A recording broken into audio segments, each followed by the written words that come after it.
Okay, this is a little tutorial how to create a banner, an animated banner in Flash. And obviously if it's animated we've got things moving about. So I've opened up Flash Professional, which is in WCC Apps, Computer Graphics, Adobe, and it's that one there, Adobe Flash CS3 Professional. So I've got it open, and when it opens you just want to click on that top middle there, that Action Script 3. Now, essentially an animation is nothing more than a series of pictures moving very quickly. So if you can imagine a flick book, that is all that an animation is, or a movie for that matter. Okay. So the first thing we need to consider when we do our banner is how long we want the animation to last before it'll go back and repeat itself, if that's what we want it to do. And the first thing you need to consider is where it says 12 FPS, FPS is frames per second, which means it's showing 12 pictures for 1 second of animation. So in that flick book, 12 pictures for 1 second's animation. So obviously if we want the animation, the little advert, to last say 5 seconds and then repeat itself, 5 times 12 is 60. So the animation is going to last something like 60 frames. Okay, so that's to do with sort of the frame rate. Now anything less than sort of 10 frames per second, basically your brain can keep up with that, and it would just look like a very fast PowerPoint, and it wouldn't look like an animation. So that's the reason why we have it like that. And something like Toy Story and things like that, Simpsons, they would normally play about 25 frames a second. Okay, but 12 frames, the default, is fine. Now the first thing I'm going to do is actually resize this canvas. This is our canvas. Okay. Anything that you have off the canvas you won't see in the final animation. So this bit here is the canvas, and sometimes it's referred to as a stage. Okay, because obviously anything on the stage is what you see. Now the first thing we need to consider is what size do we want our stage to be. Okay, now if we think about the width of our monitor, which is 1024, I'm going to have my banner going right across the screen, and maybe, I don't know, a quarter of the way down, something like that. So 1024 by maybe 250. Okay, and I'm going to put a colour in here. I think I'll have maybe black. Okay, so first of all we've got our stage set to the right size. Now I'm just going to zoom out a little bit, Control and minus to zoom out. Right. Now then, what do I want on here?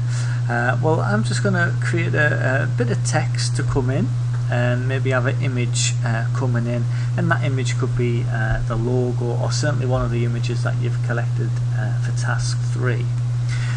So first of all, let's get some text in here. Now the banner that I'm looking at is for a new shop opening in Whitby called WalkerICT.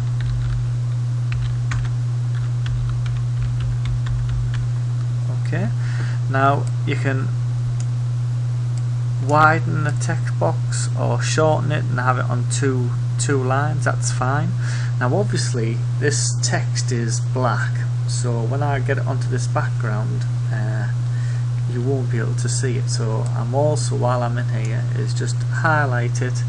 I'm just going to let that text box sort of closely fit what I've got there. I might center it as well, and the text there I'm going to have white, something that's going to be nicely contrasted with the back. Okay, so there's my white text, and I'm just making sure that that fits on there. That's probably about the right size for me. Now what I'm going to have is I'm going to have it dropping down onto the canvas, or onto the stage, and then going to the top and bouncing off the top and coming back into position. Okay, so first of all think about where you want your text to start. So I want my text to start there. and I want it to come down very quickly, maybe half a second. So maybe about frame 6, I'm going to right mouse click and insert the keyframe. Now it's going to start on frame 1 in that position, and I'm now going to click on frame 6 and put it in its finished position. So I want it obviously over the black stage area. Now to make sure it's kept in line, I'm pressing the shift button down, and I'm just using my little arrow key just to move it down. Something like that's fine. So it's going to go from there to there. Now when I play that, it just flicks from one to the other, and that's no good. So what I want to do is actually get the computer to, in between each of these little frames here, I want the computer to put a drawing in there to give the illusion of movement. So if I click on that frame 1, and we've got something here called tween. Okay, and in the animation industry, tween is short for in between, and this is where we're going to put the pictures in between to give the illusion of movement. So I'm just going to click on motion tween. Now watch what happens. If I click on these frames, you can see that the computer has put an image in moving that text down. So let's click on frame 1 and press play. Okay, that works well. And now I want it to go to the top end and back.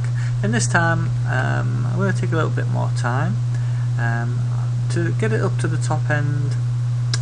Maybe right mouse click here, insert the keyframe. We can always add more frames if we need to, so don't worry if it goes too quick or it goes too slow. We can always take out frames if we need to. So it's going to start in this position, and I'm now going to click on the end frame and shift down and put it in its end position. So I'm going to get it going up to there as if it's bouncing off the wall. Okay, and again you can see it's not moving there at all. So when I put my motion tween on, you can now see that the computer is putting in all of those little bits. So onto frame 1, let's have a look so far. Okay, and now I want it to return back. Maybe about frame 50, insert the keyframe, or maybe not as far as that, maybe 45. Insert the keyframe. So it's going to start in that position, and on frame 45 there, shift down, drag it into its finished position. Okay, and again let's put that motion tween on.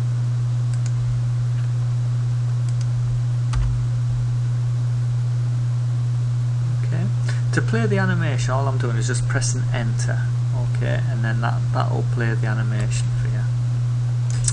So I'm just going to rename that layer text. That does exactly what I want, and I'm just going to put a little padlock on that layer so I can't accidentally mess that layer up. I could even hide it if I wanted to.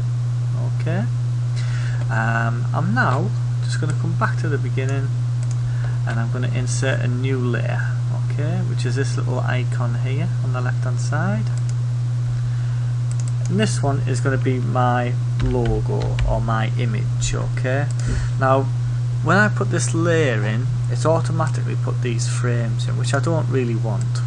So I'm just going to highlight all of them apart from that first frame, and I'm going to remove that. So on this frame 1, I want to now import my logo or an image, and you can have as many of these layers as you like. You know, you might have a phone on one layer, an iPod on another layer, a laptop on another layer, and they can all be moving around, but it is important that you have them on their own layer. Okay, so I'm just going to import an image. So if I go to File, Import to Stage. Now then, I've got a couple of images here. Let's have a look. I've got a little picture there of a genie. Okay, not sure how well that's going to work, but just imagine that's going to be my logo. So I'm going to open that up, and there's the genie. Now then, first of all we can see that it's too big for the canvas. If I just zoom in a little touch, what I'm now going to do is just to rescale this, and you can see this little tool here, the free transform tool, and if I keep this shift in, that'll keep everything in proportion. Okay, if you don't keep the shift in, it'll go distorted. Okay, so if you press the shift button in, that's fine. If you want it to flip round, you can also flip it around the other way. Okay, I might just put that on a slight edge. Okay, so what's going on here? Now that image isn't going to work for me. I'm going to just remove all of that. Right, so I've got my image on layer 1, and where do I want it to start? Well, while that's coming down here, if I just take off the eye there, let's just have a look at that text. So maybe when that text is about there, I want the genie to start to come in. So if I click on that frame and drag it to about frame 15, 16, something like that, I'll just hide that bottom layer again so it's not distracting me. And what I'm going to have is I'm going to have this image sort of rotating along all the way from one end to the other. So from frame 15 to frame 35, insert the keyframe. So the picture is going to start there. I'm now going to drag it into its finished position, okay, which is a bit further along here. Okay. In actual fact, what I'm also going to do on that starting point, I'm going to have it really small. So as it's coming in, it'll gradually get bigger and bigger and end up in that finished position. And I'm going to make that maybe a little bit bigger, so it fills a bit more of that space. Okay, so it's going to go from there, very small, to there, very large. Now then, as we done with the text, let's just move that in just a touch. I'm going to put on the motion tween. Now let's just have a little look at that. That's fine. Now then, you notice once it got to there, we've got no other frames here, and that's why it disappeared. So at this point here, if I just insert a keyframe, and then it'll do something like that.